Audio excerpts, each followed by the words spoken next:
Boom boom boom பிச்சைக்காரி உன் மூஞ்சில துப்புவனா காரி. நான் முறைக்கிற. ஆமா என்னது கையில இது? இது மூஞ்சில போறது. இத போட்டா மூஞ்சி பளபளன்னு ஆயிடும். அப்படியா? அப்ப மாமா குளிச்சிட்டு வந்துரு. இது ரெடியா வச்சுக்கோ. நானும் இதை போட்டு பளபளன்னு ஆயிடுறேன்.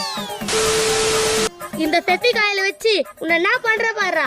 பளபளன்னு ஆகணுமா? உன் மூஞ்சி கொல கொலன்னு ஆக்குறேன். A few minutes later. டேய் எங்க இந்த கிரீமே? இந்தா. இன்னைக்கு பளபளன்னு ஆயிட வேண்டியதுதான். ஐயோ கர்ணே, உன்னை விட அழகு வேற எவனும் இருக்க கூடாதுடா.